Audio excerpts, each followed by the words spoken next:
But first, let's look at some of the numbers with Michael Wolgemuth from the think tank Open Europe. We heard there 1 million jobs. Is that plausible, first of all? This is a very high number. And I mean, one could say that around 300 million jobs in the UK are somehow related to trade, to exports and imports and all that. How many? 3 million? 3 million. But, you know, after the Brexit, it's not that suddenly trade would stop. Trade would continue, but under perhaps more difficult conditions.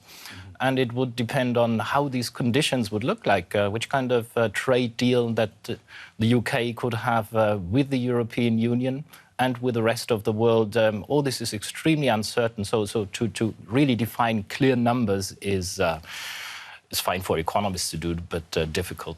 OK, well, the conditions that you're talking about are quite nice at the moment. I think you could say this financial passport system that the EU has, where banks operate right across the bloc, all from the Thames, is a very easy way of doing business. Oh, yes, that's been a great help for doing business in Europe.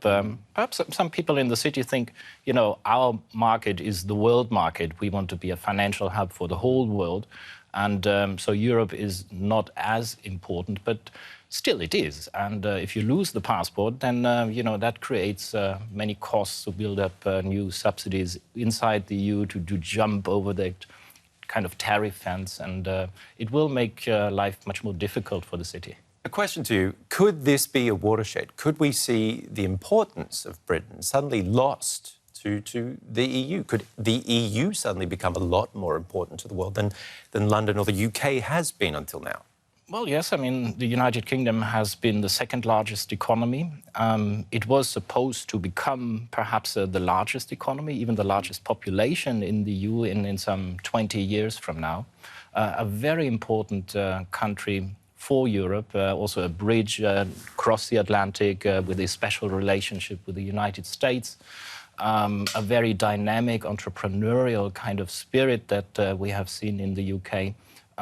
No, this would be a big loss. But it doesn't have to come to that loss if an arrangement would be possible, like the one that Norway has, or Iceland. I mean, we've seen Iceland last night. They did quite well. Because, I mean, Norway is not part of the EU, but it manages to do quite well in that position, doesn't it? That's true. Also Switzerland. I mean, it's not an extremely impoverished country.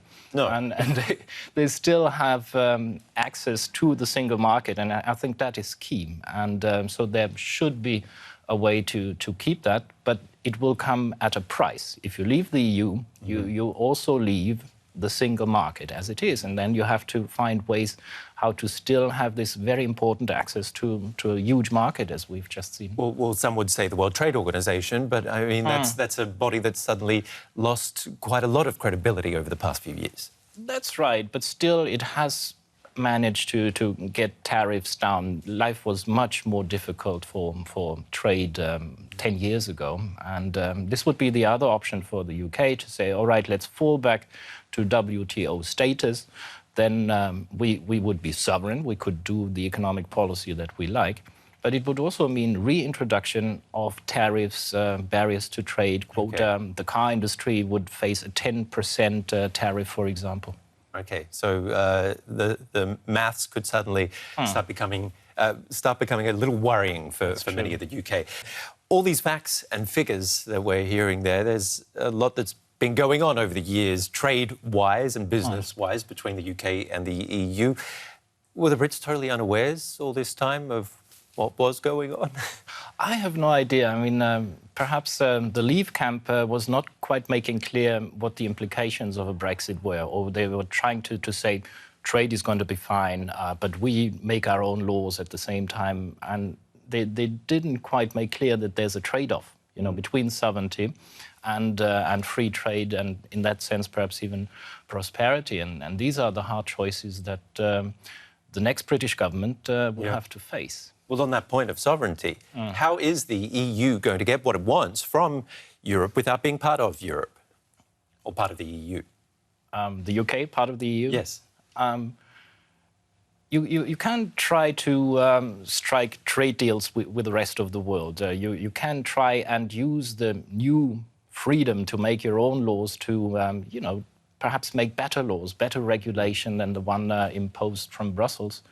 But at the same time, the UK already is one of the most it has very low levels of regulation, right? It's one of the most deregulated countries in the OECD. I'm not sure if there's much more room. And then there are other people on the Leave camp that want to use the new freedom for more protectionist purposes, to keep out migration and to protect the British steel industry, for example. The economic effects of that would be rather negative. It all depends on the choices that the UK government would take, and also on the deal that the EU could offer. Could it be good for Germany, though? Has the UK held back Europe in some ways, things that Germany wanted to push through, or other European countries? Hardly. I mean, mostly the UK has been on the side of Germany. Back, when the UK joined, they were... Even Margaret Thatcher, she was a great fan to complete the single market. And the free market, free trade agents ideas, they were very British, and that was important for Germany to have this ally. And now, if the UK leaves, I think this is what the German government has mostly on its mind. We leave an important ally and might be systematically outvoted in the European Council and the Council of Ministers by southern European countries that have a different idea of how the EU should develop, more in the direction of a transfer union and, more dirigist kind of policies. And briefly, what about the domino effect? Could we have to worry about the Czech Republic? We'll get to that in a moment. Also the Netherlands? Could happen, but it would depend on how this Brexit now develops. It could also have the exact opposite effect if they look again and say, oops, if we leave, this is going to create economic chaos, and there's no chance that we can have all the benefits of being part of this wonderful market and still not have the burdens or price to pay. It could even have the opposite effect. Okay. Michael Wolgemuth, thank you very much for coming along.